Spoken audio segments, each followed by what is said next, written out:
Trust the process. Poblano. Trust the process.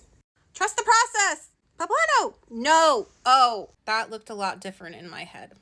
But somehow, as ridiculous as that seemed, the story coming out of Texas is even more absurd.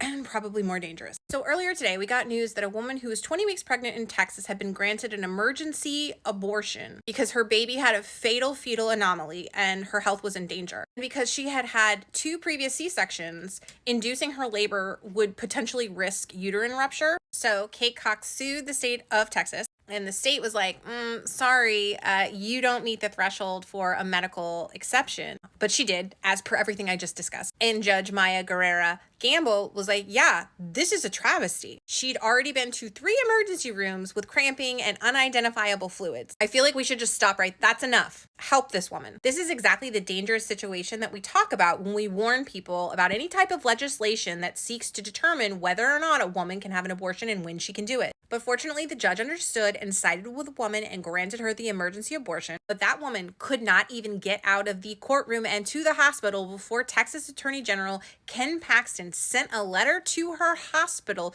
threatening the OBGYN. The temporary restraining order granted by Travis County District Judge purporting to allow an abortion to proceed will not insulate hospitals, doctors, or anyone else from civil and criminal liability for violating Texas's abortion laws, Paxton said. This includes first-degree felony prosecutions, the civil penalties of no less than $100,000 for each violation. Let me tell you why the citizens of Texas should not stand for this. Number one, a judge has already spoken. I don't know how Attorney General thinks that he can circumvent the law, but here we are. It's a party of limited government. Okay. 2, and just as importantly, what kind of doctors are going to want to work in a state where when even a judge declares something legal, they're being threatened with criminal and civil violations? Your healthcare workers are going to leave and go to another state like California, where they don't face this kind of ridiculous and unethical treatment. We've seen this in other states where hospitals and clinics and departments are closing down because there aren't enough medical professionals willing to work in that type of an environment. Texas needs to turn blue or there's going to be a mass exodus happening.